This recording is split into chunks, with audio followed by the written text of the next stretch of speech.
Hello and welcome, ladies and gentlemen. My name is Remco Rinkema, and you're watching Run It Back. Today I'm joined by Landon Tice, the young kid, the phenom, the talent, whatever name you want to ascribe to him. He's 21 years old. He's from the USA, and he's already playing high stakes. So I felt like that is a great reason to have a big talent on the show. You guys have seen all the guys from the past talk about all this action from the past, but how about we have a young kid on the show who was probably in elementary school when high stakes poker was being filmed? I mean, this kid is 21 years old. I cannot even believe it, but we are going to watch high stakes poker. Landon, first and foremost, how are you doing? I'm doing good. Thanks for having me. It's going to be a lot of fun. Yeah, awesome, man. You told me you were in the chat before of this show, so it's awesome that you went from the chat to being on the show. Anyone else who is in the chat right now, that means you can be on the show. You know, just do something cool. Yeah. Just play high stakes or something. Anyway, for the people who are new to the show, on Run It Back, we watch some old school poker action, and in this case, high stakes poker, season 5. We're going to do episode 3 and 4 of season 5. If you are tired of us talking, you can watch all this on PokerGo without us interrupting, but that also means that, you know, you're going to miss on some insights from Landon about some of these hands that are being played. With Johnny Vibes on Tuesday, I watched episode 1 and 2 of season 5. Today we're doing 3 and 4. Maybe it's a theme right there. Maybe we're going to do all of season 5 just to look back at all those shows. If you like the show, please hit that like button, subscribe to the channel, do all that good stuff, share with your friends. And if you have questions for myself, for Landon, or just any remarks about what we're about to watch, please drop them in the chat, whether you're watching on YouTube and Facebook. Landon, what we have to do first is set the scene and listen to this intro, because the high stakes poker intro is iconic, and we have to just, you know, get that vibe going. So let's just listen together to the beats and the soothing voices of Gabe Kaplan and AJ Benza.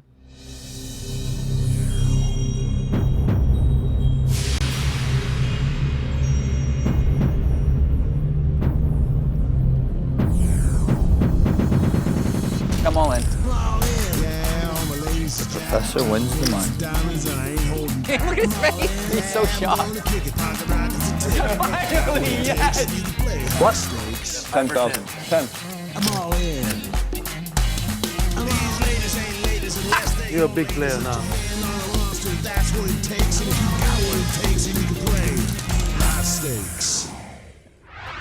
Previously on High Stakes Poker, I think I won the pot. a memorable hand went down between... I mean, I can recap this for you guys. I watched this stuff on Tuesday with Johnny Vibes, but yeah, we had some awesome action between Peter Eastgate and Tom Dwan. Tom bluffing the shoes off of both Eastgate and Barry Greenstein. Of course, you know, whenever Dwan's involved, the pots are going to get big. He also took some money off David Benyamine, who then took it back, making a straight. Today, we're going to see much more from the same lineup, so no need to introduce any of these guys. Lana, what I want to know is, because this was taped when you were very, very young, have you ever had a chance to watch all of High Stakes Poker? I think I've gone on a YouTube binge a little bit, and I've seen most of it, but I definitely have probably missed a bunch of episodes as well. Right. So But yeah, I've seen some, but I'm probably I might remember some hands, but maybe I didn't even watch this season, and we'll see some new stuff. All right, let's analyze this first hand here. Let's just break it down. Let's watch. It's Negreanu who picks up the ace-7 of diamonds, makes it 2,500. Eastgate folds, and then we have Doyle Brunson. And, of course, he has kings, as always. Doyle's got kings. That's a good hand. Third week in a row. Good hand. He overcalls with the kings. We're in a very loose game. Doyle did it last on Tuesday when we were watching the same thing with kings, playing it slow before the flop. You know, he won a bunch of money, but now he's finding Ellie with 9s behind him. He's got a pair of 9s, and he's going to raise. Yeah, he's going to raise to 13,300. That's a new Daniel Negreanu. Easy fold from Daniel. In our past seasons of high So how do you stakes feel about Doyle going for the call there at such a loose game with such deep stacks? Yeah, it makes sense. I mean, that's something I would normally do because I'm not used to it, but it makes a lot of sense to, especially with people like behind that play very aggressively, to just kind of back raise and have some back raises, like, as well as, like, you're going to have some hands you want to call the open with, but you protect yourself when you have back raises like this, so people can't just kind of think that you're dead money in the middle. Right. So it makes a lot of sense. All right, here we go. The big Here stack. we go. That was no demi-task raise. He put it all Snaps in. it off. That's what I got. I wouldn't have done that. Ellie snap called, by the way. Called all in. Yeah. All in for less than 100K. Is this standard? Are we getting away from our 9s here usually? I mean, first throw, you might be able to, like, make an excuse, but it's definitely a weird spot. And I mean, how many big blinds is this? They're playing 400, 800. Oh, yeah. I mean, I'd find a fold. Over 100 bigs, I would find a fold, yeah. Yeah, Ellie seemed frustrated. They're gonna run it twice. Yeah, he's not. Yeah. One note, and I remember this from watching it many years ago, is Ellie calls out Doyle's hand. He says, "You got kings again, Doyle?" And that's when Doyle puts in the big raise and Ellie makes the call. So that was pretty funny. Yeah. Ellie would be very happy to win Okay. one of these. Need some help. Exactly. Good flop for Ellie. He needs a 9 or a 10 now. He's a 10 now. Queen's not going to do it. Did it twice. Still needs a 9 or a 10. No. So while we see the second run out here of this clip, of course, in the thumbnail, I said, is Landon Tice the next Tom Dwan? I mean, I did not even realize that Joey had already used that title in his vlog, so I would not have done that if I had noticed that Joey did it already. So, you know, the joke is kind of up because Tom Dwan is, of course, a legend. Landon, I hope you're going to become a legend, but you have a long way to go to become the next Yeah, Tom for Dwan. sure. I mean, that's some big shoes to fill. Dwan's an animal. Exactly. But put in perspective while we watch this. Oh, wow, chop. There we go. Look at 4 this. hearts. No problem for Ellie. Means he gets his money back. Put in perspective for us, at 21 years old, what did it take for you to get to the stakes where you are now? Because that, of course, is quite rare, especially being from the U.S., where it's a bit harder these days to get in there. Yeah, exactly. I played a lot of micro stakes for a long time and was playing on some on global poker a little bit, some ignition a little bit, and mostly just spent a lot of time in my room, just pretty isolated, and just grinded for over 200 hours a month easily for the first 8 months of my entire quote unquote professional career. From January of 2019 was when I first took a break from college to sort of pursue poker professionally. And from that, I just spent all of my time in my room because I knew when I gave up the things I gave up for poker, I wasn't going to give myself an excuse to not succeed. So I just put in a lot of volume and had a lot of good friends that helped me along the way for sure. But you're making it seem as though we're talking about many, many years, but this ascent was pretty quick, right? Yeah, it was quick, but it was just a long time, a lot of time in the lab, a lot of time just playing, and a lot of time just I'd wake up. If I wasn't awake, I wasn't playing poker. If I was sleeping, that was the only time I wasn't playing poker in the very early career of the first 8 months and to a year almost. I just played every single waking moment. Right. Or if I wasn't playing, I was talking about poker, I was talking about hands. And if I wasn't, I was either thinking about spots I played earlier in the day, or I was always trying to look at my database and kind of see what hands I played in the past. And I would either study in some capacity, I would play, or I would just talk poker. And it would that's what consumed me for the entire first year. Right. And it was a lot. It definitely it's not easy to I guess sit in your room all day and play poker, but for me it was just a lot of fun. Right. So compare the Landon from 12 months ago to the Landon now as far as skill. How much have you really improved, and how much has changed for you in a poker sense? I think I've improved a lot more on the mental side as well as technical side, in the sense of when I first started, I was kind of operating under the normal play style of make good hands, bet when you have good hands, don't kind of get out of line too much. And then from being in a bunch of coaching stables and working with a bunch of different people, I kind of learned how important bluffing was and how important to kind of understand where I was in my range in some spots and understanding where other people were in theirs. And basically through that, I've learned a lot technically, and I've had a lot of breakthroughs along the way, and a lot of them being on the aggressive side of the game tree. And I now have a lot more of a respect for running sims and running solves and understanding in theory what makes sense, and then how to apply that in practice in a way that I think makes sense. So a lot of players, I've learned a lot. Right. So a lot of players these days that are trying to get better at poker are almost scared by the idea of the solvers and the GTO, but not even from the perspective of winning at poker, but just the idea of oh, everyone is doing this. If I'm not doing it, I'm going to get crushed eventually. Is that really the only way, or do you also have talent and people skills and reading abilities, or is that stuff all the old school stuff that we should all let go? I think that there's a fine line, and it's definitely existent within having a presence of the game versus just a theoretical knowledge, because even in the games I'm playing in now, like there's not very many perfectly sound theoretical players because it's really difficult. And like, I'm not saying I'm one of them myself. Like I still have a lot to learn about theory, and I'm studying almost every night, looking at hands I've played or hands my friends have played, and just kind of seeing what makes sense in theory. Just some people have a better grasp than others, but there's definitely a lot, especially in the live arena, and trying to be able to understand like the game and like how people are sort of taking their own approaches, because you can definitely win a lot more money playing like an exploitative style than like just playing theory for sure. Right. So then now you're 21 years old. WSP is basically on hold. We have no idea if it's going to happen this year, but it's definitely been postponed. You're 21 years old. You're in Vegas for the very first time. You and Joey have a connection, Joey Ingram. You were on his podcast, on his vlog. Talk to me about what it's been like going to Vegas for the very first time, getting to hang out with Joey and sort of, getting probably the best possible tour of Vegas from someone who's been here for many years. Yeah, Vegas has been a lot of fun. And hanging out with Joey is always great. And I just was extremely lucky to be able to make a connection with him through doing timestamps for his podcast. And just he sort of, I guess, took some sort of interest in my overall growth as like being someone in poker. Because like I remember when I was playing like 200 and out, like $1, $2 online, and I lost like 5 buy-ins in a day. And like I was like just completely like beside myself, like, oh my God, like I'm on like this like quote unquote downswing. Like I lost a bunch of money. Like I lost like $1,000.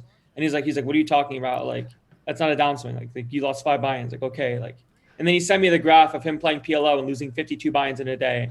And was like, get over it. And like, just kind of like having that like conversation and having like the camaraderie from him it's been like absolutely monumental to me. Like I've been able to do a lot more and have a lot more opportunity and experience just from having that. And I can't thank him enough. Wow. That's awesome. It's awesome. It's good to have a mentor. It's good to have someone to show you around. For the people in the chat who are just tuning in, this is Run It Back. We are watching Season 5 of High Stakes Poker. Landon Tice is my guest today. 21-year-old phenom already playing high stakes poker, and it's awesome to hear his perspective as someone who was not around during this era that we are watching right now. So clearly, we're going to have some new insights today, so I'm very excited about that. If you have questions for Landon or for myself, please drop them in the chat, and don't forget to like the video. I need it, guys. I need it. They might cancel my show if we don't get enough likes. I'm just going to say, put it out there. So as far as things you've learned from guys like Joey and, you've probably ran into some other people here while you're in Vegas, what are the things that people tell you the most? Because you're a young kid, you have money, you play high stakes. What is the number one piece of advice that people give you? A lot of it now has been a lot more of understanding to kind of not take a break, but kind of slow down and kind of just take in the experience more of trying to like get somewhere else, because like things are happening pretty fast and like it's great, but like I kind of don't want it to pass me by. So it's kind of taking like more of a holistic approach of stepping back and realizing what I kind of want out of poker, what my goals kind of look like, and all of these other things. But I'm just really, really impatient, and like I always think like I know, like I always want to like play the highest stakes. I always want to like play like the biggest games and all this kind of stuff. But like the best thing for me might be just to kind of take a step back and kind of think about what I see for myself in poker and what my goals actually look like. Because I still have no idea. Right. So for young kids who are watching this, or even just people like myself who just love the game, like what would you tell them about getting better, because you've gotten better so fast? Is it talent? Are you just a talented player, or is there a sauce that people need to have in order to get better? I definitely don't think I'm effectively talented in poker. I just work really hard, because when I first started playing micros, like a lot of like the ways I was thinking and like thoughts and like how I processed hands wasn't necessarily the greatest, but just putting in a lot of work and talking with a lot of people that were better than me and getting coaching at almost as soon as I started, it just kind of put me on the right track quicker.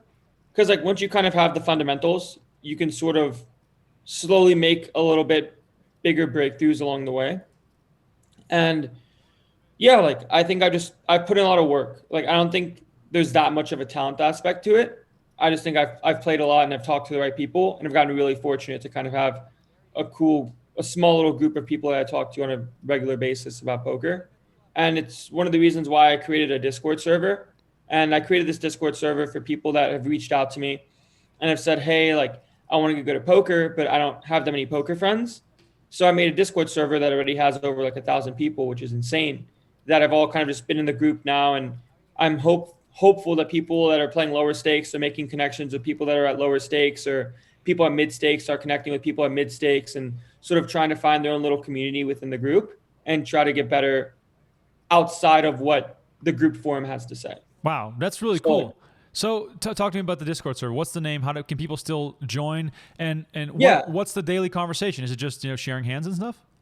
So the server, there's a bunch of different threads for a bunch of stuff. Like there's like a group for the high stakes players in it that have to kind of confirm with me, or like a mod in the server that like they play high stakes, like graphs of 5-10 online, or like other things of that nature. So like there's like a high stakes chat with hand histories. There's like a mid stakes chat with hand histories. There's like a low stakes chat with hand histories.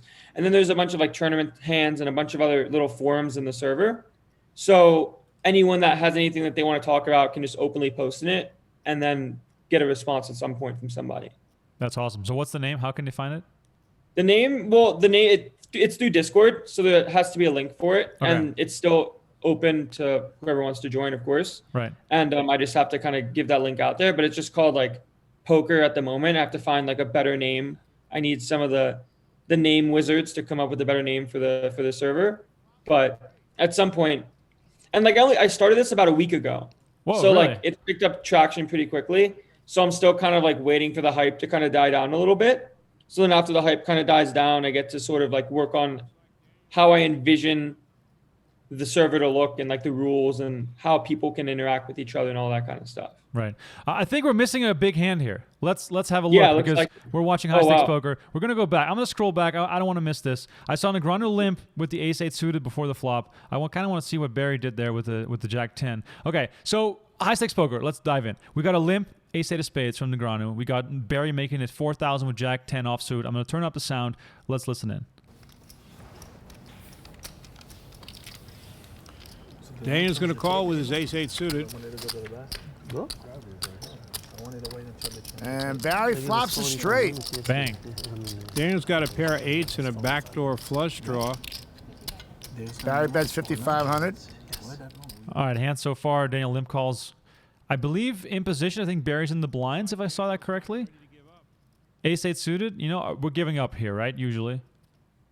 We call one with a backdoor. If I didn't have a backdoor, I'd fold. Okay, so we call one with the backdoor. Now we make two pair. Are we loving our hand here? I mean, we have a good hand now, yeah. I'd still just check call. All right, so we got Barry betting again. 15K. Yeah. 3 queens also and 3 nines.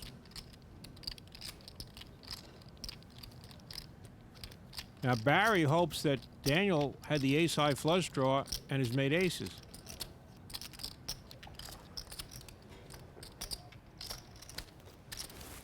Daniel calls. He needs an ace or an 8. King on the river. Checks. 2. I didn't. Barry puts in a I brick. think I'm folding. So out of position, Daniel was with ace-8 of spades, so makes the hand a little worse. Makes it worse. I would have just raised pre myself, but I don't really play much limps. This kind of sucks, but I probably just call and lose, and like expect to lose a bunch. But Barry's good enough to have like 10x of diamonds, jack x of diamonds, hands like that, especially back in the day. Because like back in the day, people didn't realize like how quote unquote bad having flush draws were as river bluffs, but didn't really know where else to pull bluffs from. So like the obvious bluffs, like a 6-7 miss, 10-7 if you raise pre, 10-7 suited, like all of these hands are still there, as well as like the flush draws that are probably going to be overbluffed as well. Right, but let me ask you this. It's Barry Greenstein, and he's going 3 barrels. Barry's a beast. I mean, Barry, because Barry would like c-bet like 100%. That's true. So if Barry c-bets 100%, like Barry's definitely got it in to have some bluffs here. Right. So Barry's thinking could be like, okay, standard c-bet, that's the Barry style.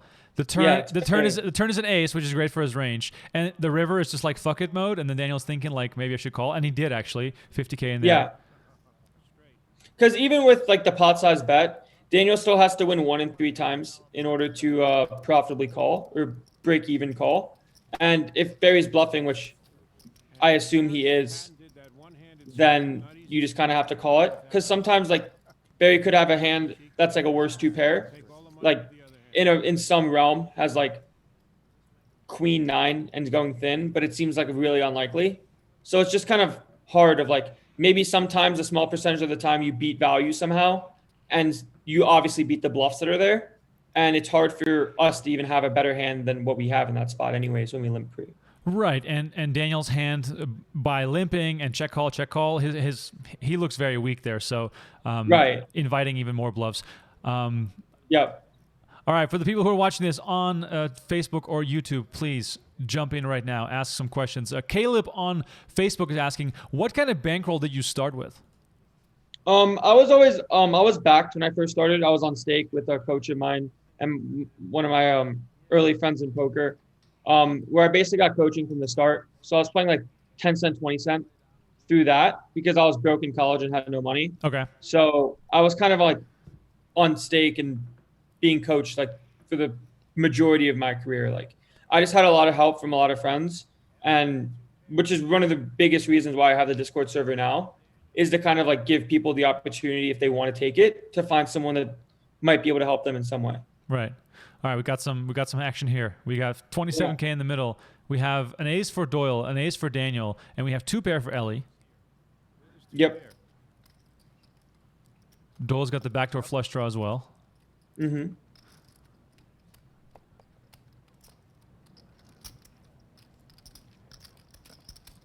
Daniel's going to raise to 24,000. This is interesting. I wouldn't do this. All right, give me your thoughts.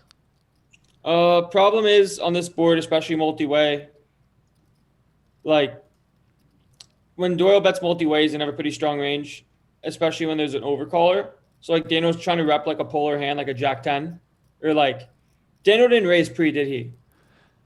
Oh, that's a good question. Do we need to verify that real quick? Let's see. I think we should.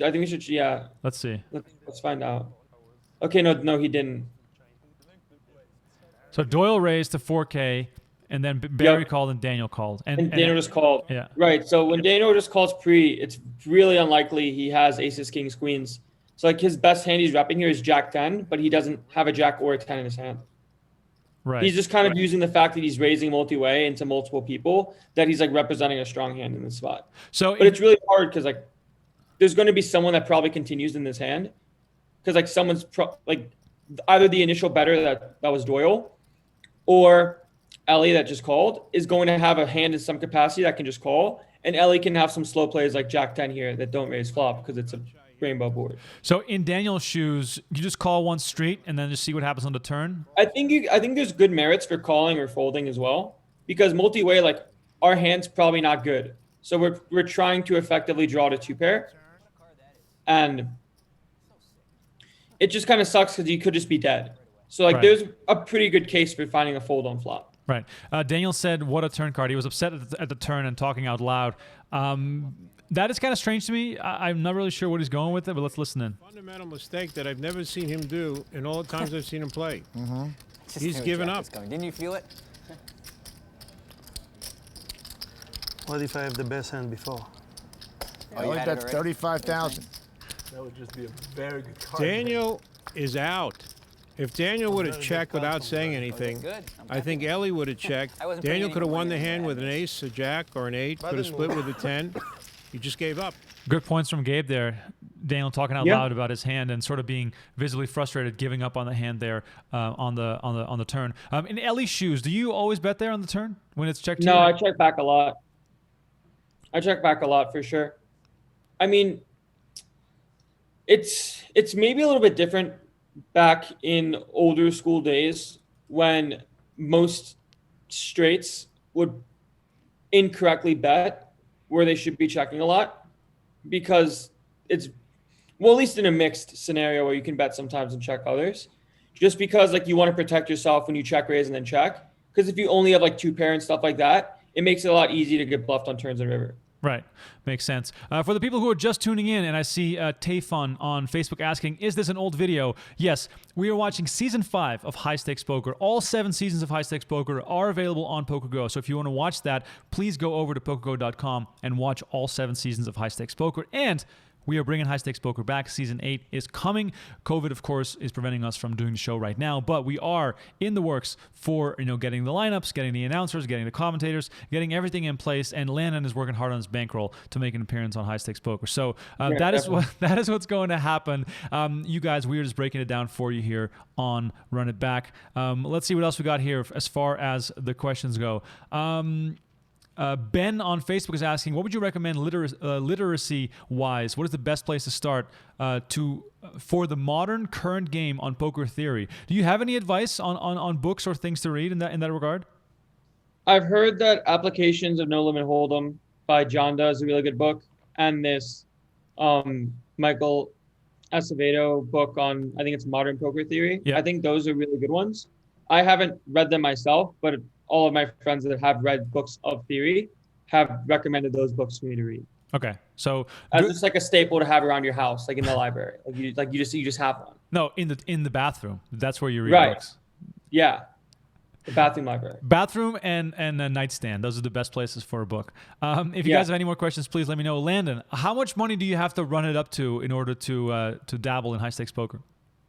If I was gonna have what stakes would they be? Like 100, 200, or 2-4? It's probably going to be the smallest. It'll probably be is 200, 400, but I'm pretty sure they're going to kick it up. So if it's 200, 400, and I'm probably just buying for 100 bigs, and I had all of myself, jeez, I'd probably want to have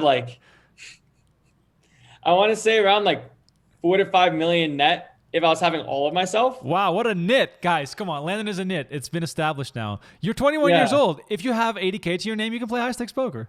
I mean, if you have 80K to your name and you take a shot, I mean, God bless. Wait, don't you know this guy named Matt Berkey? I do know Matt. Matt would have had one bullet, 100 big blinds, and gone for it. Exactly, and then you find someone to drive you home. The game's different nowadays. The game's different nowadays. I'm a principled man. Well, you sound old, man. When you're that young, when you're in your 20s, going broke is sort of a theme. As long as you know some people who can keep you in action, there's no shame in going broke. Definitely. We're watching High Stakes Poker Season 5 here. Let's see if we can get some more interesting hands going here. And of course, we'll pause the action and we'll dive right in. But Landon, as far as having played for such a short span of time, especially compared to all the guys that I've had on the show before, have you experienced an upswing and a downswing for enough money where you realize holy shit on either side?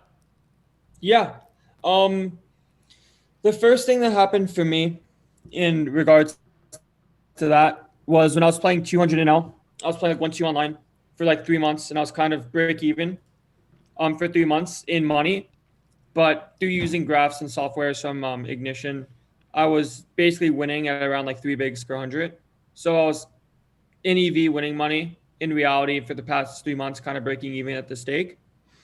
And it felt really unfortunate, I guess is the best way to put it, because it looked like I could see that I was winning money playing in the strategy I was playing, but I wasn't sort of reaping those rewards. But then on the flip side, it's okay, it looks like you have a winning strategy, just keep doing what you're doing and it'll all work out in the end. Right.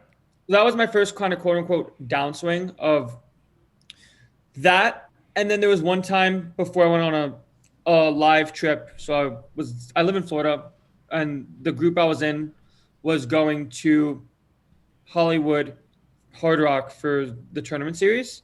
So we were going to play cash games there, 2-5, 5-10, whatever. Mostly for me, it was 2-5.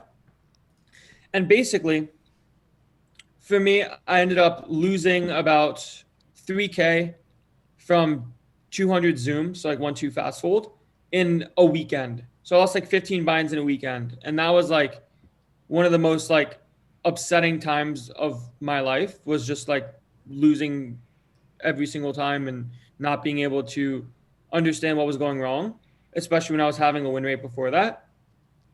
And then from that experience, I think came one of the best experiences of my life, because I wasn't going to go on this trip, which was 35 minutes away from me, because I was doing really well and kind of crushing online to some extent. And then after that down, quote unquote, small downswing, I was okay, I guess I'm going to go to Hollywood with my friends and see what's up. And that was one of the most fun times I've ever had in poker up till now, was just being with my friend and coach at the time, who's in Vegas now, that I talk to all the time, who's my age. And we all just kind of I lost your audio there for a second. Maybe your mic got disconnected or something. Oh, am I back? Oh, there, you're back. You're good. Yeah, cool. So I went on a trip to Hollywood, which is like 35 minutes away from me when I was in Florida. And it was one of the best experiences of my life. Just kind of being able to be with my friends and learn and talk poker for 2 weeks with people that are playing much higher stakes than I was. And I learned a lot. Definitely a lot of fun. But then also, you know, I'm sure there has to be an upswing at some point. Have you? Oh, for sure. And then the upswing, I guess I've had a couple in the sense of in April and May, I won over 50 buy-ins each month at playing 2-5, which was insane.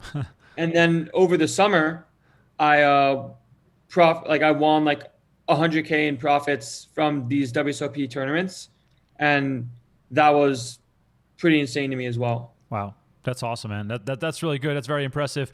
We got some questions coming in on chat. Please keep them coming. I'll get to all of them. Let's see what else we have here. Michael Edward on Facebook is asking, does Sahamies still play? Zygmunt, one of my all-time favorite players, by the way. Watching him on Full Tilt back in the day and all these live events was always awesome. I have no idea. So if anyone knows if Zygmunt is still playing, please let me know. I cannot imagine that someone like Zygmunt with that much poker talent has just given up the game for good. But who knows? Maybe he's a Bitcoin guy now. That seems to be the thing to do. I'm pretty sure he's either broke or he has like $20 million. Like there's no in between with Zygmunt. He's old school like that.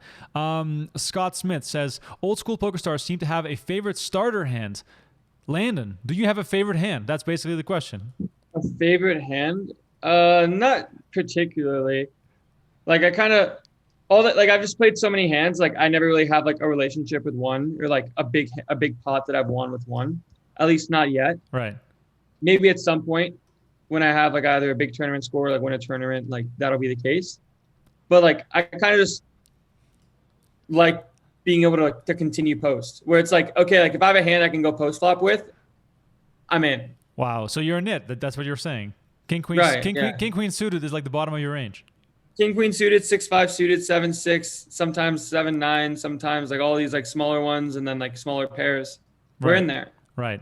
That's not too out of line yet. I don't have any super out of line hands where like I won or lost a lot of money. That's a very GTO answer, by the way. Very GTO answer. Oh, yeah. We got a big raise here. We got to go back in time here to see this because there's a lot of action going on.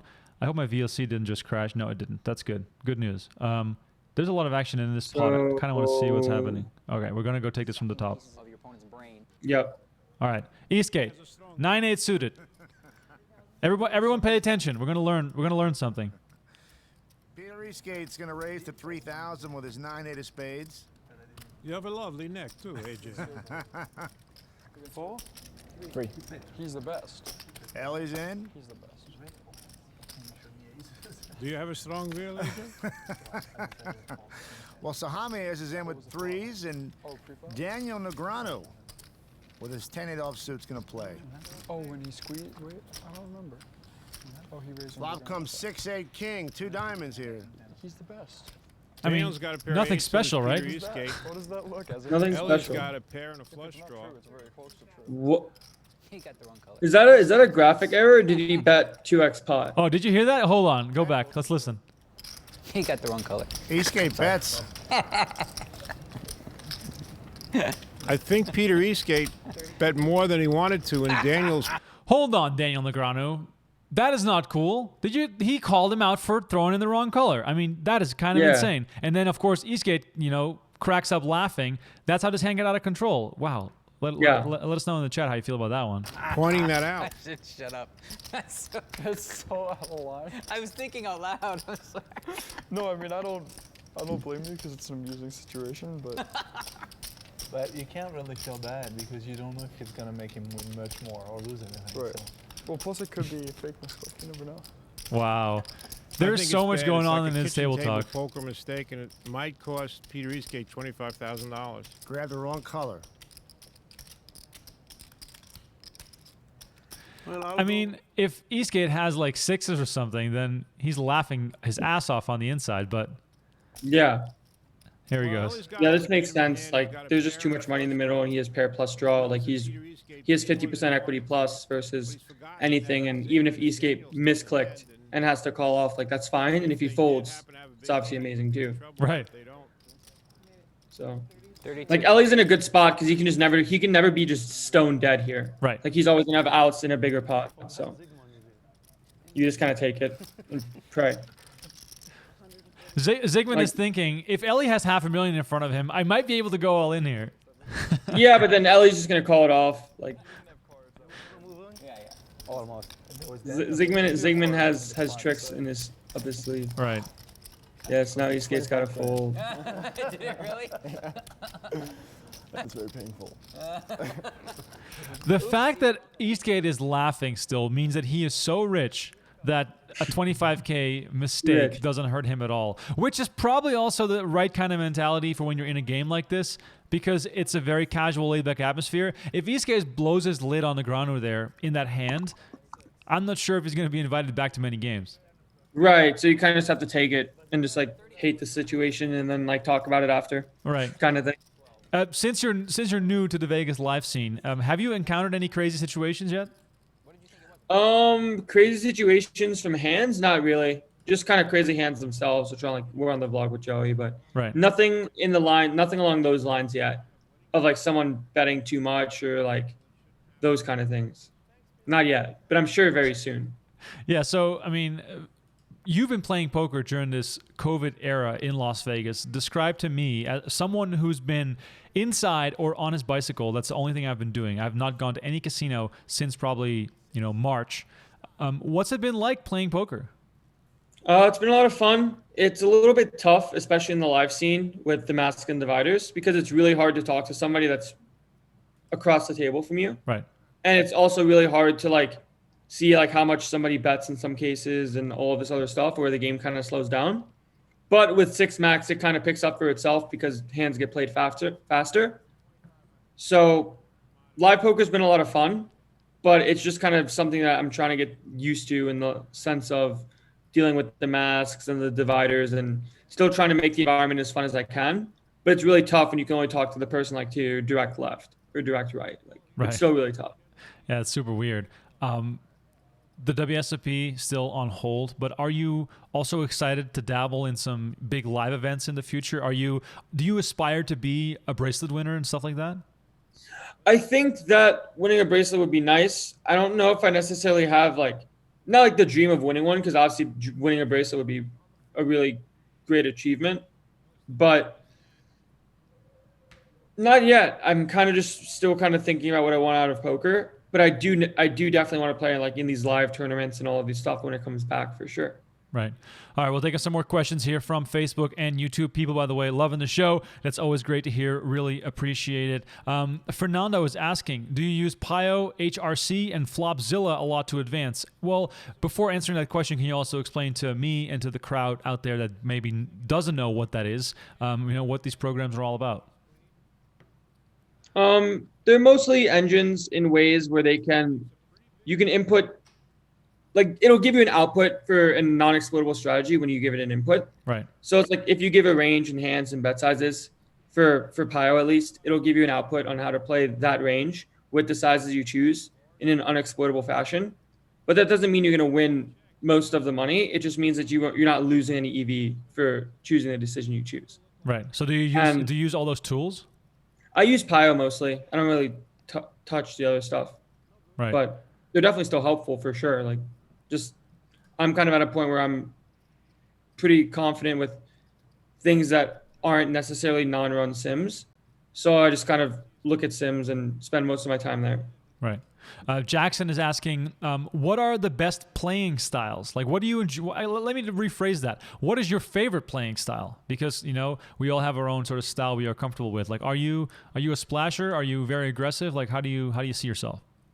I see myself in most cases, especially now more as a loose aggressive kind of guy, where I'm probably 3-betting too much in a lot of spots and 4-betting too much in a lot of spots, but I'm not taking hand classes that are trash and 4-betting, but it's more of just, let's say I know that a play is mixed between a fold and a 4-bet. I'll 4-bet more than I'll fold. So finding aggression in that way. Right. That's good to So hear, to though, because you're way too old to be way too young to be tight. You can do that. Right. You can do that when you're old. Scott Smith is asking, who are your favorite old school poker players and why? Dwan's up there. He's just an animal. Yeah, like mostly Dwan. Like just Tom just kind of ran the scene back then. And I mean, everyone back then like was like a character. So like it's always fun like to watch any of these episodes back. Right. Like it doesn't really like matter who's really necessarily on the show. Lex being one of them as well, just kind of like young aggro and just kind of just gets in the mix. Like that's kind of like the way I play now. And it's kind of cool to see like how people adjusted or couldn't adjust back in the day. Right. So paint a picture for me. When you were, much younger before you start playing yourself, were you a poker fan? Did you watch poker on TV? Like, do you remember, being a fan before a player? So my first sort of initiation into poker was when I was younger through my dad.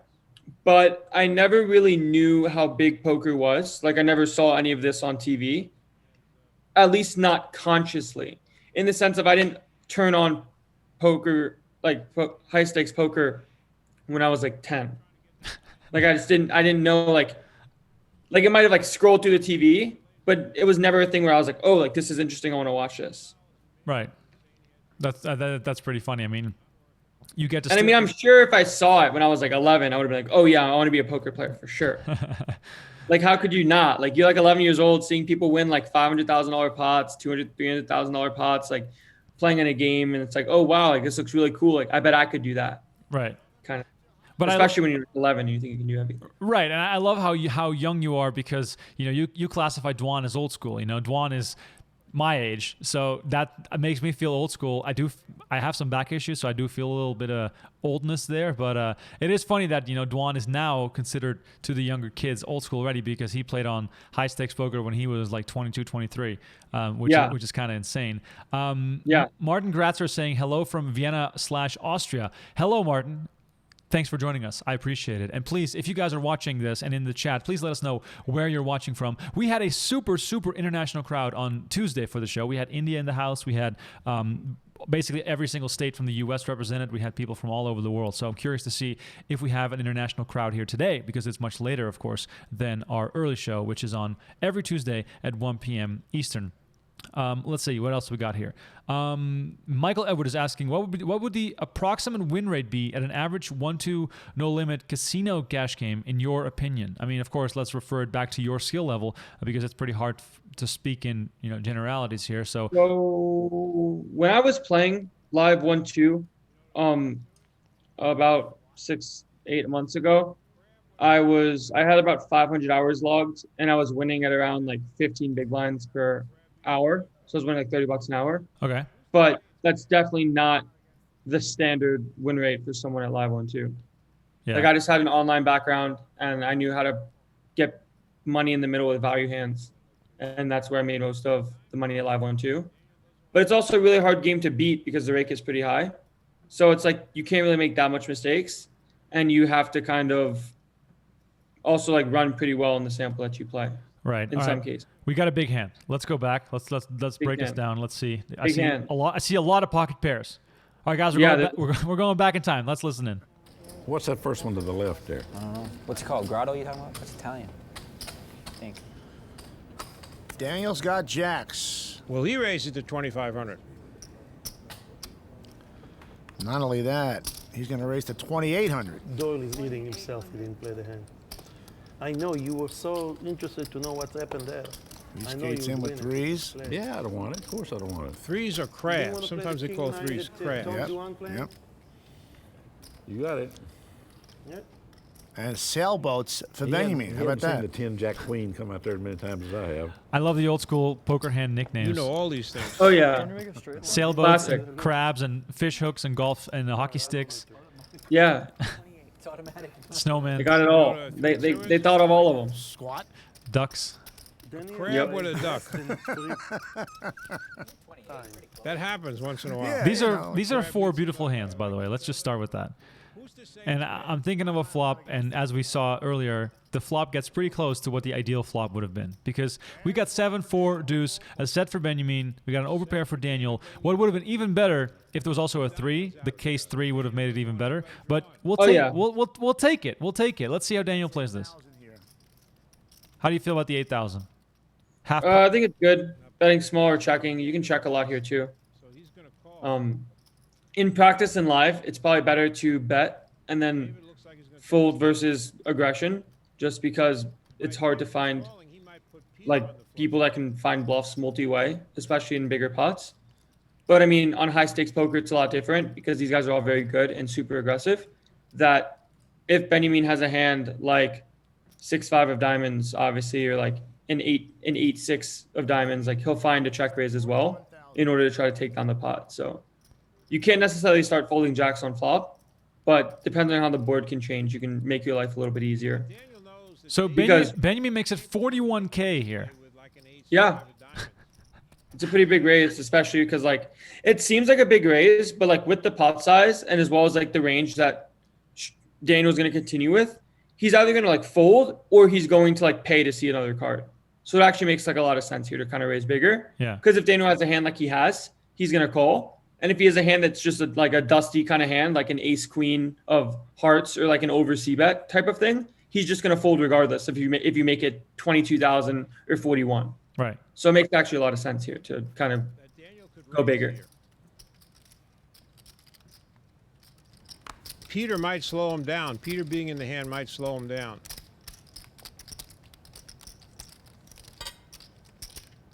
Yep, he just calls. All right, just a call. Peter was just messing around. Let go of your hand, Peter. Making sure he doesn't have a set of Peter deuces. says, "Excuse me." All right, over 100K in the middle here. Really curious how this will play because there are some ways in which Daniel can get rid of this hand. That's not one of them. It's not one of them. Are we losing all our chips here as Daniel's? Depending on what sort of happens, Benyamine can find a check here or a small bet. Like the thing about a 4 pair is that it's less likely that Benyamine has value. Yeah. Like quads gets down to 1 combo and his boats get reduced as well. So it's a really tough spot, especially with stack the pot, where like Benyamine, if he does decide to jam, if the stack the pot's 1, can still have like 5-6 of diamonds and hands like that. Maybe even 6-5 of clubs, like open-ended with a backdoor, and then he turns a backdoor. Right. Like Daniel said he had 160 behind, so we have a little more than pot left. Benyamine has him covered. Let's see. David likes all this conversation going on because it's so if I was Benyamine here, I'd probably check or bet small. I think betting small makes a lot of sense because if he has a flush draw, he's going to continue, as well as like you make his overpairs indifferent as well, and mostly going to find a call. So you like this? I like small bet. I like this. I'm a fan. 1/3 pot. He bets smaller on the turn than he did on the flop raise, which is really nice, in my opinion. So does this signify to you how sharp someone like Benyamine was even back then, like doing something like this? I mean, this makes a lot of sense. Like he's definitely studied and put in a lot of work in some way. Not obviously not with solves, but like through talking with friends or just having a natural talent for the game. Right. But yeah, this is a pretty strong line. Like I'm a big fan of this. It's fun. I think Daniel just has to call and continue and pray. Like, why is it that fun? Can't fold it out. It's kind of fun. What's fun about it? It's neat because we can have anything here. You know what I'm saying? It can just be like a random draws and full houses and squats. I don't know. Squats? Squats means nothing. 3-5, you're betting. I thought it meant quads. Huh? I thought it meant quads. No. Let me see here. I got a couple plans here. I'm gonna go into a little thinking. Wow. Just be careful what you're doing. Be careful what I do. Okay, yes. I will. I promise. All right. Pretty sick. That's 35,000 right there. This is so you sick. Got 35 right there. I mean, if Daniel goes all in, I wonder if after all this chirpy chattiness, if he's going to sort of melt down and be very frustrated, or if he's just going to be like shrug, GG, like nice hand. I think he'll shrug it off. Yeah? That's I got 50. kind of the impression I have. And 120 more. It's hard to kind of like talk like this and then like also be bitter about it at the same point. A little bit different like if there's no speech, kind of. Right. Because like I guess like there's like less emotion. to some extent, You got a full house? and you kind of just like release it all at once. Yeah, so Daniel jams and gets that. I was like, what is quads? Yeah, he just laughed it off. All right, I can't win then. If you got quads, I can't win. Yeah, that's good. All right. Unreal. No straight flush outs? Huh? No straight flush outs? No, I don't have a straight or a flush draw. This show, the guy He that either had gets that or drafted- he had. I had the 7 and the first row, and I want to make it cheap. Well, this was one or the other, so it wasn't going to cost too much more. Daniel's in a mild state of shock right now. I would have done that bet just in case you're drawing. So I would have found out if I had the 7 and the first row. No. All right. You got 200 there? And Daniel's going to have to reload. All right, for the people in the chat, let us know. Would you have been able to get rid of the jacks there on the turn, or are jacks just too good? Jacks, by the way, trouble hand. Everybody knows jacks are trouble hand. Ace, queen, and jacks, those are the trouble hands. Yeah. Looking back on this hand now, was that the biggest mistake Daniel could make, shoving? No, I don't think so at all. No? Especially like when his hand is vulnerable and has and like needs protection, as well as versus someone like Benyamine that is going to have a lot of draws and combo draws himself. Like, I don't know if Benyamine necessarily has worse overpairs. Sometimes he might like have like 9s, but I'm not too sold on that. But I can see it being a thing, especially back in the day, like when you have 9s on like a board like 7-3-4 or 7-4 deuce. It's like, okay, you probably the best hand, but you also want to deny equity in some way. So finding like a big raise would help with that. And then with the small bet on the turn, you're kind of getting value and trying to protect your hand in some way. But maybe he would have played 9s differently and just jammed all in on the turn. Right. Versus using the size he chose. Yeah, absolutely. For the people who are watching on Facebook and YouTube, we are watching Season 5 of High Stakes Poker. My name is Remco Rinkema. I'm joined by Landon Tice, the phenom, 21-year-old kid playing High Stakes Poker already at that age. A very, very fun conversation here. If you've missed any of the beginning, you can always scroll back and watch the rest. We got a round of shout-outs here because we have people watching from all over the world. Michael from Halifax, Nova Scotia. Sarah says, thank you for this kind of show. Well, thank you for watching. I really appreciate it. Jenny's watching from Australia. See, this is the Australia hour. I feel as though Australia, people having their coffees on Friday morning, watching the show. I always appreciate that. Cody from New York. We got Redwin from the Philippines. He says, Dwan, Daniel Negreanu, Masters. I love it. I think those are the Masters. Will Long says, I enjoyed the show. Keep up the good work. Appreciate it. Greg Smith watching from Columbus, Ohio. Who do we have on YouTube? Let's have a look. Harbs says, Death by Quads. I think he's a buddy of yours. He's been chirping in the chat. Appreciate it, Harbs. Please keep the comments going. What else do we have here? We have people saying, Ignition, come play. They miss you out there. That's clearly the sense that I'm getting. We have Joao from Rio, Brazil. We have Florida in the house. We have Lance from Canada. We have more people from Australia.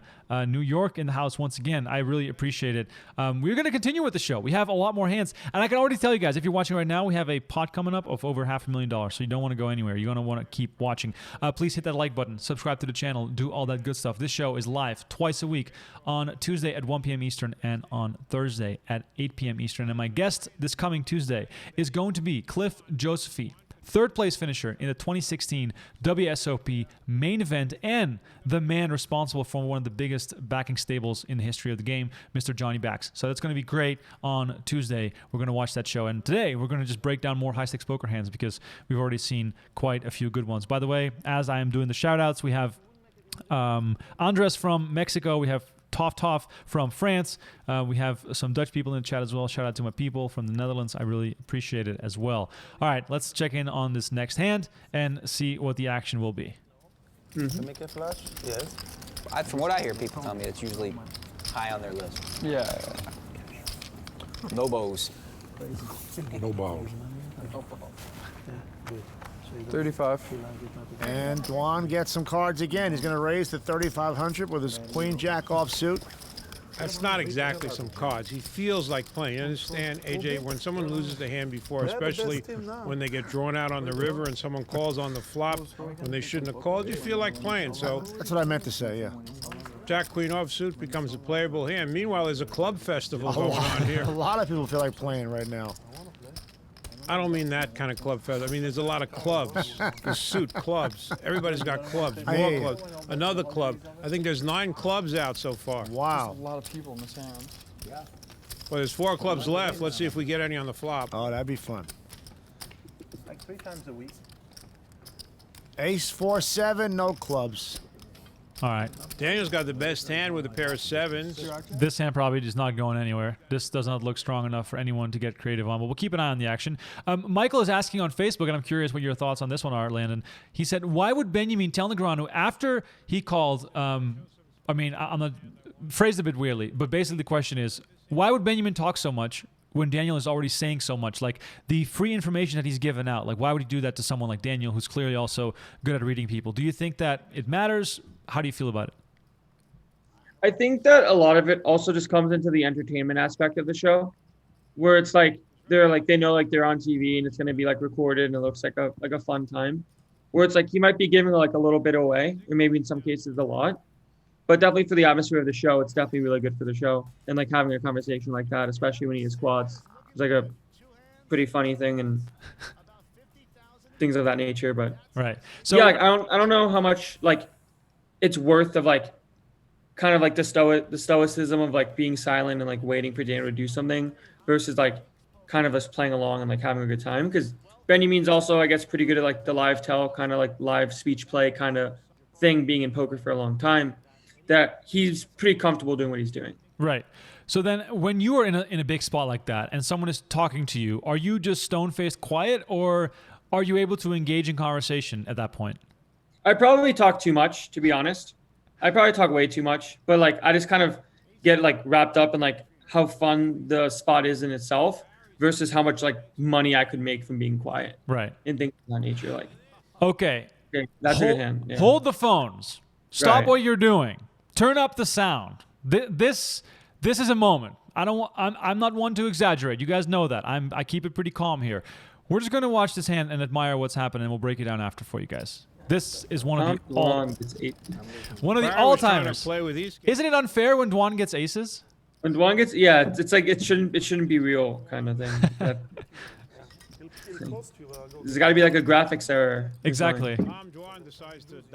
And also, for context, while we watch this pre-flop action here, you guys remember that when Johnny Vibes was on the show on Tuesday, it was Dwan, Eastgate, and Greenstein clashing in a massive hand where Eastgate folds trips and Greenstein folds his aces, and Dwan has complete air. So keep that in mind when you watch this.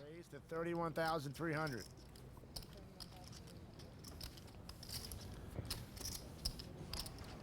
And Eastgate's going to get out of the way.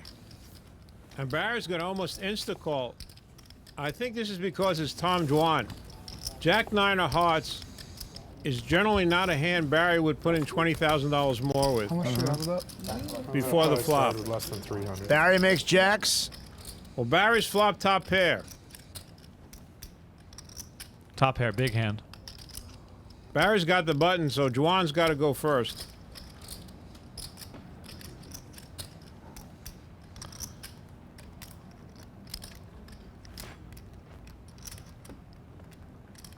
What sizing would you like here from Tom? 68K in the pot. How deep are they? I believe effectively about 260, 270. And blinds are 2-4? 4-8. 4-8. So that's what, like 300 blinds? Yeah, give or take. Give or take. I probably bet big, yeah. It's just one of those spots where it's like with a hand. Aces I could honestly see deeper, like mixing in checks to protect, because you're not really protecting from much when you have aces, like as you are with queens and kings. Yeah. Because in most cases, like Barry would just 4-bet those hands as well. So he's more capped towards having jacks and tens, but he'd probably even 4-bet those versus Dwan as well. So aces would be a pretty decent hand to check back at some percentage, but also find a big bet as well to try to funnel money in the pot. And I'm definitely expecting Tom to bet big, especially coming from like these days of poker when you just try to funnel money in with good hands. Where it's like so, you can't go wrong when you bet massive with aces in this spot. Like, exactly. But like, yeah, it's just kind of cool to have some checks to protect yourself, because if you check back too much, like you're mostly going to have like ace, king, ace, queen, and then hands like 9s and 8s. So it's like you want to protect that sometimes and like have some strong hands as well. All right, and those also being sets like jacks. Here comes Barry making it $146,000 with top pair. Yeah, I would just call. And Tom Dwan's got aces. He knows that Barry's well, I mean, it's not the committed, pot's a little so bit. Yeah, okay, that's fine. Yeah, it makes sense. All in and a call. It makes sense with the stack depth behind, yeah. $550,000. Holy. That happened in a hurry. And That was Doyle, quick. continuing his accuracy of this season, says somebody has to have 3 jacks. You got up and down. It's not queen. What he has? Up and down, 9 queen. No. Jack Oh, I nine. don't see that. Okay. Ellie thinks he remember, has queen 9, but he Barry has does not only like to run it more than jack one 9. time.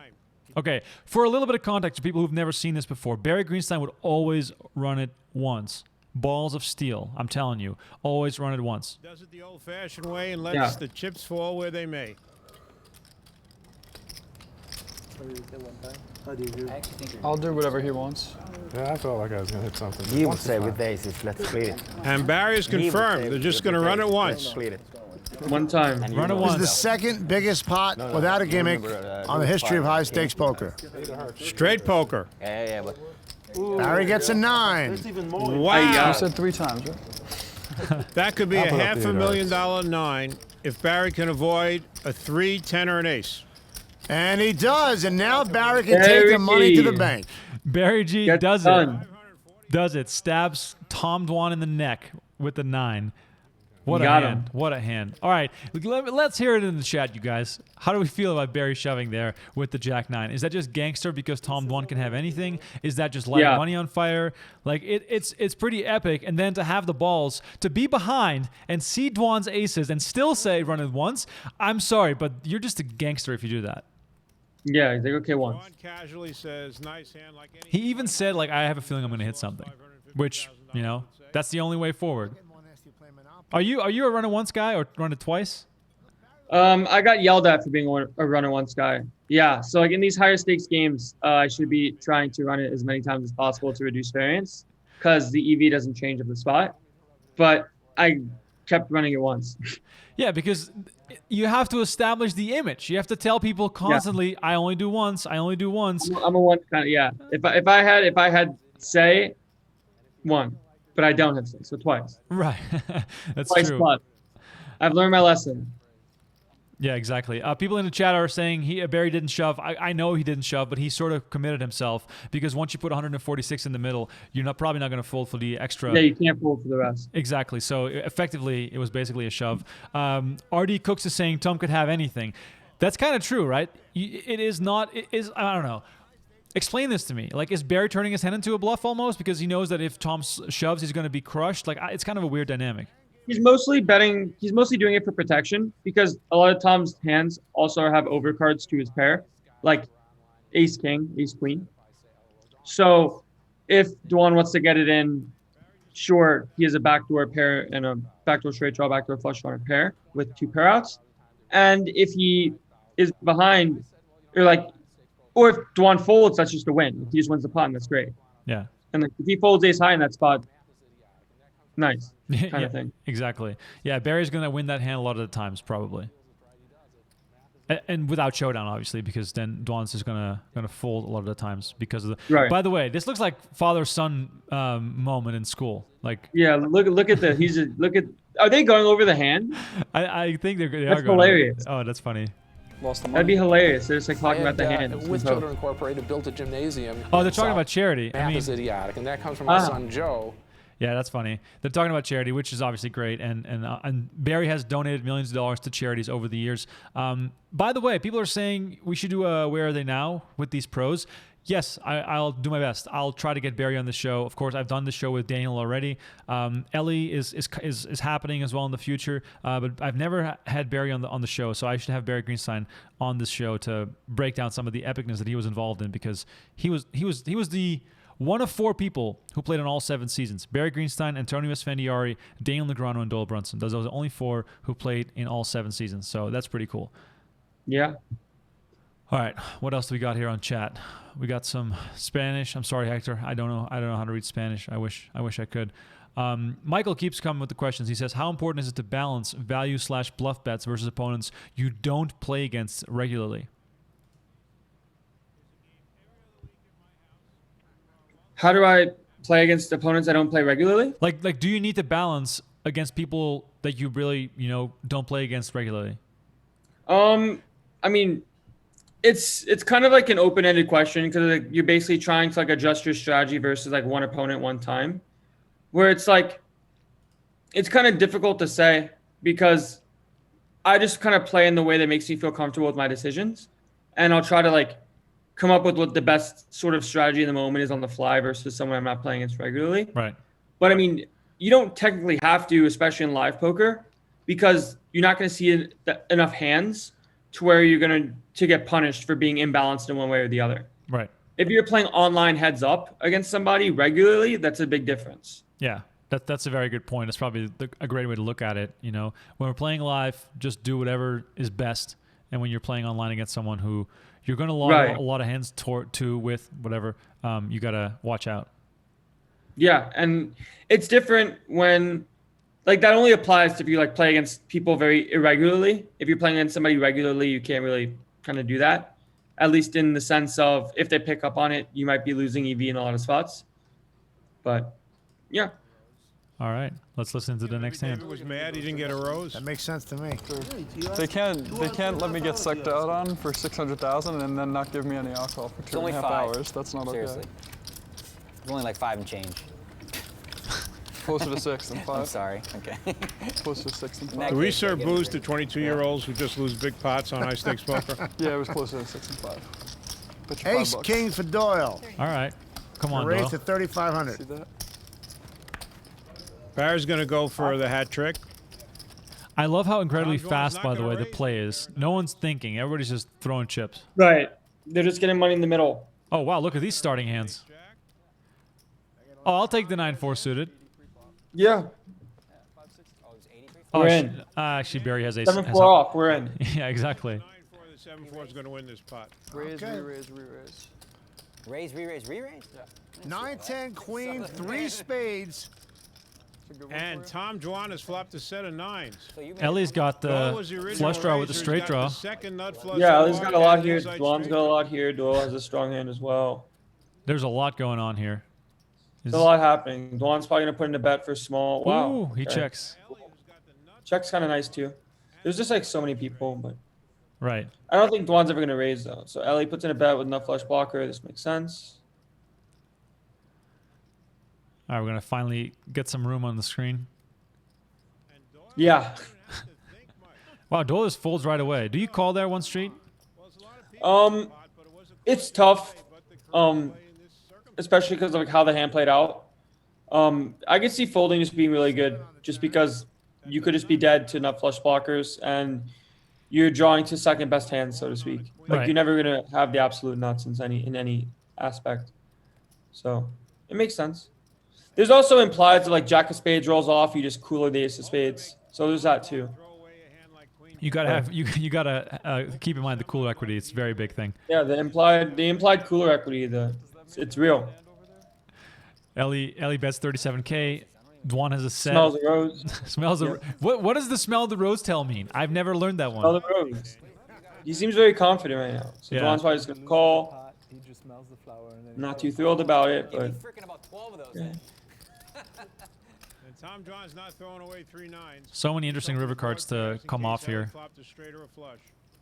6 on the That's one of them. All right. No help One for Ellie. I checks. mean, Ellie has to swing for the fences now, right? Ellie just has to fire, yeah. Yeah. Let's hope he does. Smell it. the rose and fire. Exactly. Smell the rose first, Ellie. Do it. Smell the rose first, then you fire. Or bet with the rose in the middle. Like Yeah, just jam and then add the rose in the pot. Exactly. Oh. No. No, No, he gave up. He did smell the rose. He did smell the rose. He smelled the rose in the wrong situation. Come on. He has to smell the rose first, and then he has to jam. Exactly. Big mistake. I want the next time you play, I want to see you with a rose next to your stack. That would be I'll have to awesome. get a rose, yeah. Yeah. I was waiting for the river bullet, and then that card came out, and I wasn't waiting for the river bullet. All right. Dwan said he was not excited about that river card. Obviously, completes the 1 card straight, but not, not too often is Ellie gonna, have a straight there. Have an 8 in that spot, anyways. Yeah. Exactly. Oh, Zygmunt has a rose too. Yeah. Wow. This is I'm the next time I'm gonna play. Where did they find these? I think Ellie stole them from the background. There's like a vase in the background for the set dress. Got it. So Ellie does this thing where he gets up all the time and he grabs snacks from the small little buffet they have, and I think they have a bowl of roses up there. Got it. And Tom Dwan is going to call with 5-3 offsuit. So is Ellie. Here. Oh, we're drinking. Why can't systems nowadays still use this glass table so there can't be any like RFID errors? Yeah, fair enough. The problem is that this is the glass table. Yeah, but this is the glass table. There's no problem. This is way harder though because they had to manually log every single card and attach it to a player. There's no automation here. It's just a camera. Oh, really? Yeah, it's just a camera feed for every single player, and there's a guy in the back writing down all the cards. Wow, that's strong. Yeah. So if they got it wrong, they would have to go back and watch the footage of that specific camera and mark the time code to find that spot to see what the cards were. So RFIDs are a little better. Yeah, they're just quicker. Yeah, for sure. All right, we got 2 pair here for Dwan with the obvious 5-3 offsuit, and we got top pair for Eastgate. Yep. Let's go slow play the 2 pair.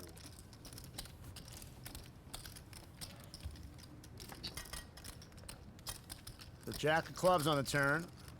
By the way, they just started drinking, and I feel as though if everyone would have been drunk, I think Zygmunt is the best player at the table. He's probably the most used to playing drunk.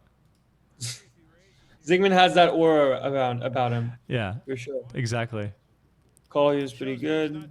And Benyamine probably has the highest tolerance, so yeah, it's gonna be quite a matchup. This is a pretty thin bet on the river from Eastgate, but I'd probably rather play a check call because you're basically hoping to get looked up like by a hand like 8s or something of that nature. Right. Which seems really difficult because you're chopping with any Queen X that's the same kicker or less, and those aren't even gonna fold. So I would rather check call and hope Dwan finds a bluff with bricked hearts or 6-4 and things of that nature than try to get value from an ace high kind of hand. Right. And now Dwan comes out swinging with the 98K with the made full house. Yeah, now you have a pretty tough spot here, but I think you can find a fold with having clubs. The thing about having clubs here which is a bad thing, is Dwan knows that it's different versus Dwan because he's just an animal, but he's not supposed to be bluffing with hearts in his hand on the end. So, because that's the most obvious flush draw to have. So having clubs makes it that much more likely that your opponent has hearts himself. Right.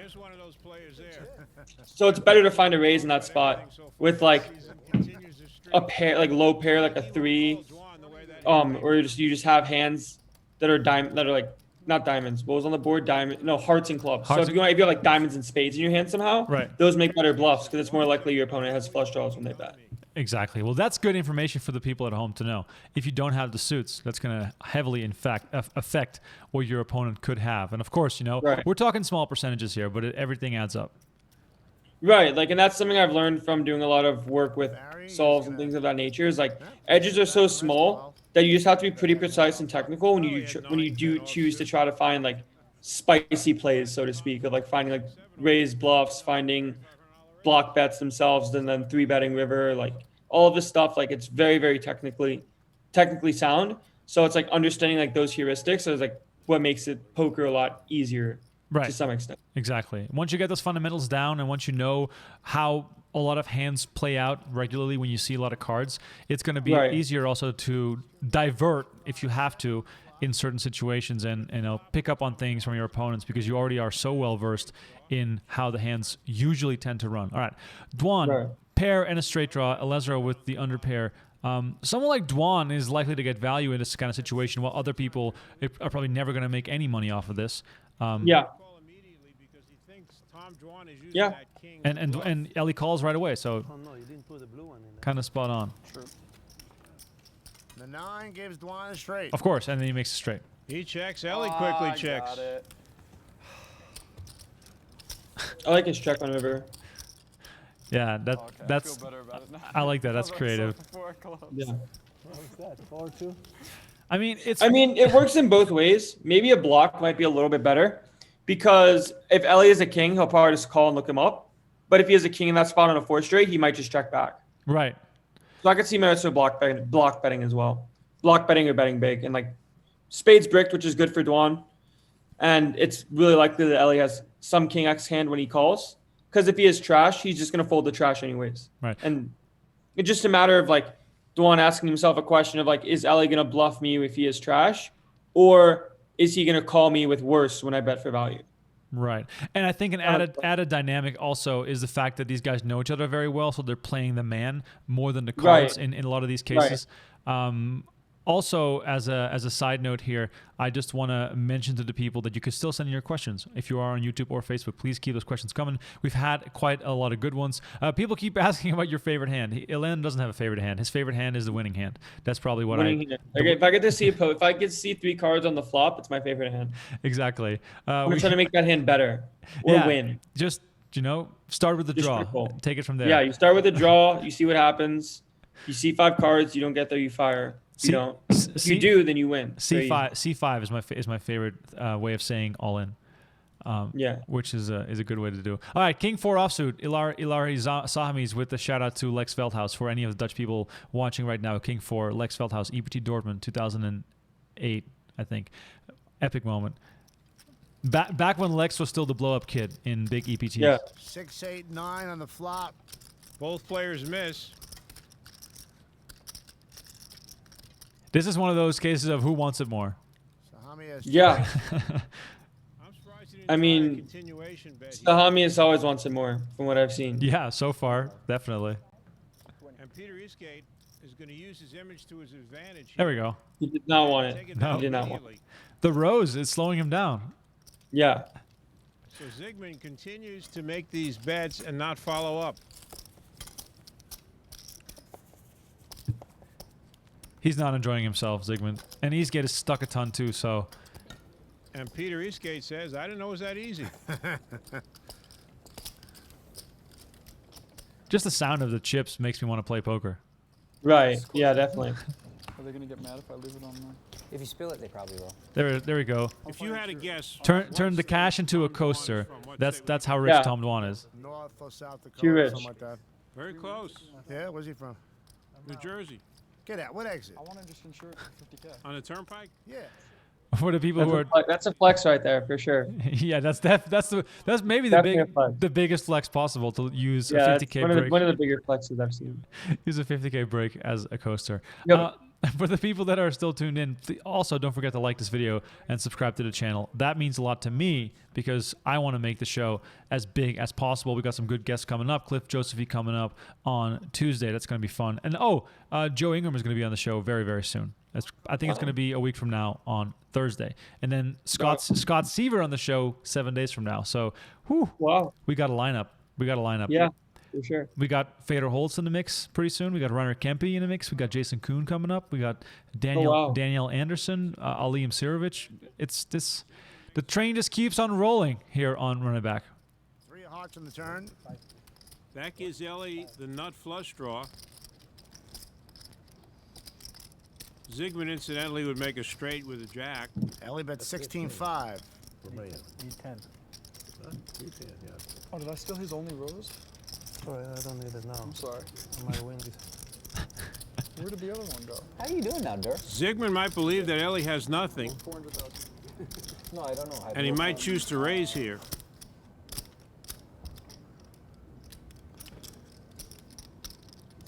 He's definitely not thinking of calling, just drawing for a jack. So the problem with raising in this spot, if he chooses to do so, is most of the hands that Ellie's going to bet, he's going to end up calling turn with. Right. So he's not really getting much to fold. Like if he has a combo draw, he's going to call anyways. And I wish we could see how deep the stacks were at this point because if this it makes it 54K. Yeah, like Ellie's just going to continue here with a no flush draw. Continue with other flush draws. Like, there's not much he's going to find a fold here with. Right. If he has a king, he's just going to call. Most of the time. I mean, Ellie will probably call the king. Other people might find a fold with the king, though. Right. If he hits his heart on the river. There he goes. And I said, well, actually, So now I'm hoping Ilari has enough heart left to just stick it in there on the river, on a non-hard river. Deuce of diamonds on the river. So, like, that's a really bad card for Ilari because Ilari, yeah, he just checks back and Both loses. players check. Ellie says you win. Yeah, I was thinking the same. That's good. Just the way the game's been going, that had to happen sooner or later. He doesn't know who he's playing against. Yeah, that's an effective problem. Maybe Zygmunt doesn't. Oh, that's Tom saying he doesn't know who he's playing against is kind of epic, and it shows the style from back in those days. How guys like Zygmunt and Dwan were just battling, just firing and trying to murder each other on every single street, never giving up. But in this case, you're saying it's a good check behind there from Zygmunt giving up? Yeah, I mean, he's just going to get snapped off a bunch. And not much of his... Like, most of his range that continues for Ali is going to be hands that contain draws, and most of the obvious ones are going to be diamonds. Right. Like more diamonds, less hearts, just because it's easier to c-bet with diamonds than it is to c-bet with hearts for him. So when that card comes, it's like a really big problem. Right. Like he's basically just praying for like the non-diamond or heart card and then just blasting, obviously. Yeah. Yeah, that makes total sense. And I think that Ilari would have stuck it in if we had a black card on the river. Yeah, for sure. Definitely on a jack. Yeah, for sure. By the way, we're playing 501k. They've kicked up the blinds. I just noticed it in the corner. 501k with a $200 ante. Queen 7 deuce, couple of clubs. Everybody's whiffed here. Nobody has a pair. That was a hard check from Doyle. A little unusual. Yeah. Those knuckles are still in the felt somewhere. Yeah, they're still an imprint on the felt. Bet it, Ziggy. Nope. No. No one wants this one. Diamonds on the turn. Peter Eastgate's got the best hand now with a pair of fours, but Doyle has a flush draw. If Dwan or Zygmunt bet a small amount, Doyle will probably call. Nobody bets. Another diamond on the river. And the ace of diamonds gives Doyle a flush, and Dwan's got aces.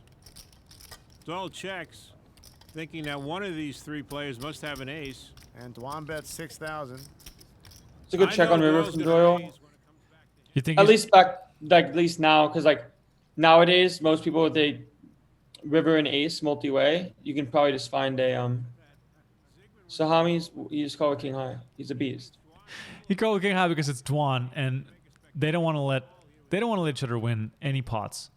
But wow. Here comes Grandpa too. Try to keep him honest. Here comes the hammer. Here comes like 30K. He's gonna arrest them both here. Yeah. For speeding on the river. $30,000. There we go. Big Papa. There we go. And the fact that Ilari calls makes it harder for Dwan to fold now. It kind of makes it easier in a sense that like Doyle's less incentivized to find a multi-street bluff on river, but that's not saying that he can't do it still. Right. So I was thinking of it from the perspective of Doyle knows that Ilari is going to call Dwan very, very light because of all their history. So I'm thinking that Doyle is more likely to bluff then because Ilari's range is like any cards, and Dwan is likely to try to steal. It's still really hard to find a bluff for what it's worth. Right. But from that perspective, yeah, I think if Dwan had a diamond, he might have found a call then. Yeah, probably. Yeah. If it's just heads up, it's a little more clear, like what's happening. Multi-way pots like were just so frequent and still are in live poker, but not much of a thing online. So like there's just a lot more of a like dynamic at play, like trying to bluff into two ranges versus just one. Yeah. And it's a lot more difficult because the person that bets in the first place is less incentivized to have a bluff, because when you bet, you're trying to effectively get called by worse, especially multi-way, because people just have good hands. Yeah, it's crazy. Ryan is asking, is this PokerGo live? This is, well, the show is live. We're talking about the show live, but we're watching, of course, Season 5 of High Stakes Poker. This was taped back when Landon was in elementary school, I believe. Yeah. Yeah, this is like 10 years ago. So, you were 11 years old. 10 years ago, I would have been 11, which is what? Like 6th grade? Yeah, exactly. You were playing with bricks too, but it was different kinds of bricks. Right, I was in the Lego streets. Exactly. Yeah. All right, I see some options here on this board. What you stack, Daniel? Check to David. You got 2. Start with 2.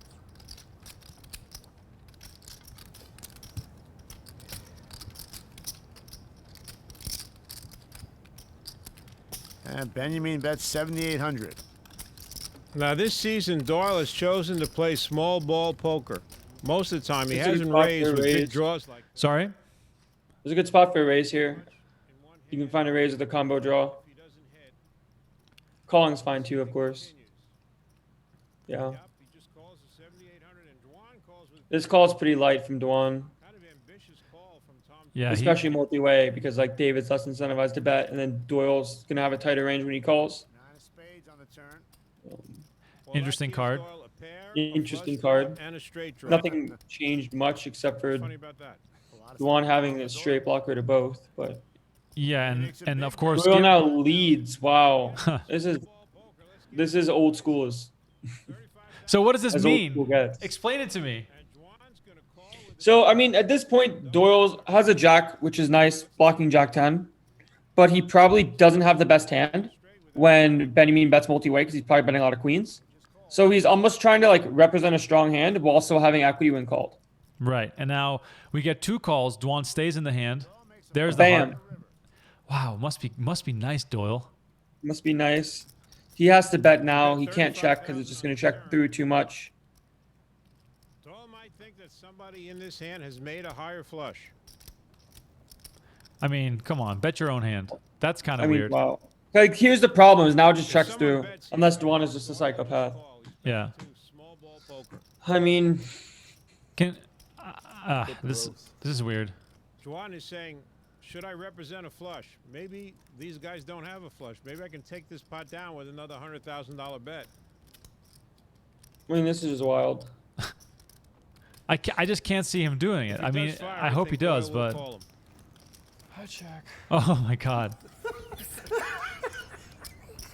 He's so angry he checked there. Now, David He's is so not angry. concerned I like to see the same thing from David here. with Tom Dwan anymore. Tom Dwan's admitted he has nothing. Like, value betting from David is way too thin. See, like, this is the problem when you check back with Jack 9. Right. That's the guy he's afraid of. Doyle has a flush. I don't think it would have worked. I think I made a good decision. Definitely not. Oh my God. By the way, as far as ethics go, Tom ruins the spot for Benyamine by laughing out loud there, right? I mean, a little bit, right? Because Benyamine can still have a flush himself. Right, so, yeah. like, it's not great. Like, we'll put it that way, right? Like, it's not great. Yeah, it's definitely not great. If you play live poker at home in your local casino, don't do that. It's like just don't like laugh. And like stuff. laugh At after. least not in the hand. Yeah, exactly. Laugh after the fact. It's probably a better idea. All right, keep those questions coming on Facebook and YouTube if you have any for us. We are still watching season 5 of High Stakes Poker, and of course, you know, we just watched that epic hand, Aces versus Jack 9. Run it once, 9 on the turn, no problem for Barry Greenstein, raking in more than $500,000 there against Tom Dwan, who has been, you know, leading the charge here on High Stakes Poker, being involved in basically every single hand. A lot of respect for that. It's pretty insane to watch him. And also one thing I noticed as well back in the day, people were much more likely to just like raise their draws and try to get the money in cash games. These games are pretty deep, but we're still seeing quite a bit of that.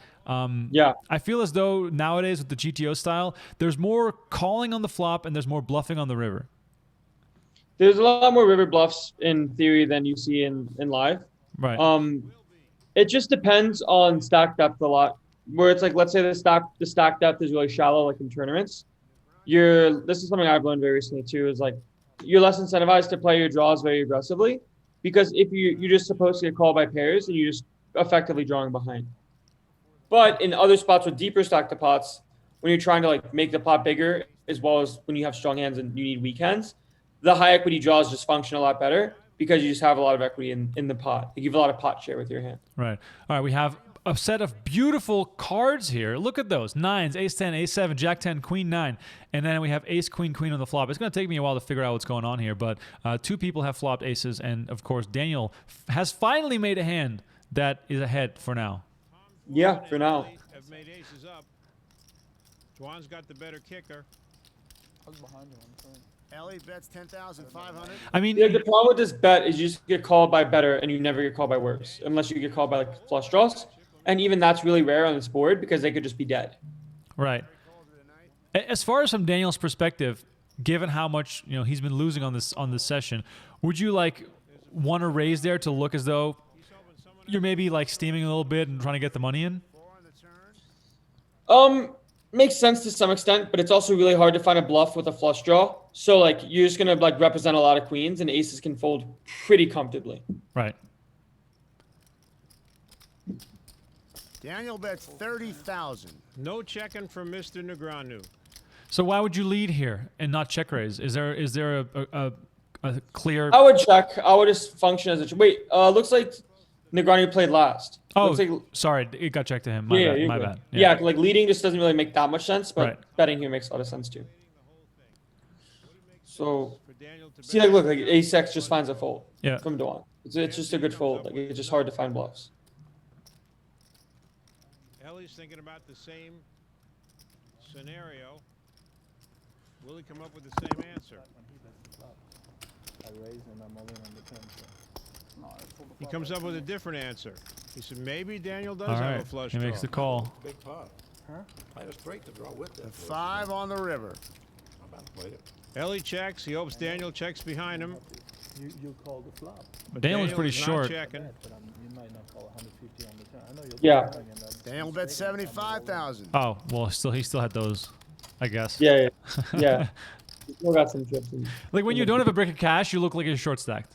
Right, exactly. And then he finds a fold on river. All right, Daniel finally gets one. Hopefully He this does. will put Daniel in better spirits going into our next session. That was yours, no, that was mine. I'm going to try and get one of those drinks that Doyle had. Get that little pleasurable experience myself. Yeah, that was a good one. All right, we have reached the end of the episode here. That was 2 episodes of High Stakes Poker Season 5. If you guys want to continue watching, go to PokerGo.com right now. We have all 7 seasons available for you on demand wherever you are, whenever you want to watch. And we are bringing High Stakes Poker back. Season 8 is coming to PokerGo. We are in the middle of figuring it all out. COVID has thrown a wrench into all of our plans, but we will promise that it will happen. Also, High Stakes Duel Round 2 coming up real soon. Stay tuned for more announcements on that. The rematch, Antonio Esfandiari versus Phil Hellmuth. If you've missed the first round of High Stakes Duel, that is available on YouTube or on Facebook. Wherever you are watching, we have that available for you. That is very much worth to check out because that was an epic battle between those 2 guys. All right, Landon, before I let you go, what's next for you? When can we expect to see you next? I feel like, doing Joey's podcast, being on Run It Back, you might as well be on CNN next week. So what are you expecting to do in the next few weeks? I have no idea, to be honest. Like, I'm just going to play a lot of poker, work on my game, do a lot of studying with some friends, and kind of see where that takes me. Be a lot more, I guess, slow down in a bit, trying to focus on what it is I want to do with poker, what I want to do with, I guess, the recent platform that I do have.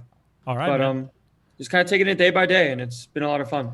Awesome. I appreciate it. Well, it was great having you on the show. It's always good to hear from the young and upcoming talent. For the people in the chat, please let me know in the comments, who do you want to see on Run It Back and what shows should we break down? I've already dropped a few names here on the show this week about some of the upcoming guests, but I'm always looking for new ideas as I'm doing the show twice a week. I'll repeat it once again. Every Tuesday, 1 p.m. Eastern. Every Thursday, 8 p.m. Eastern. Don't miss out. And last but not least, don't forget to like this video, subscribe to the channel, do all that good stuff. And then I will catch you guys on Tuesday next week. Cliff Josephy, 2016 WSP main event. Gordon Veo, Qui Win. All those guys were battling really hard at the final table. Cliff Josephy told me, you're bringing up some bad memories. So we're going to dive deep. We're going to get into those deep wounds of how he missed out on the main event bracelet, but still had an epic performance, finishing 3rd in that tournament. His name is Landon Tice. My name is Remco Rinkema, and this was Run It Back.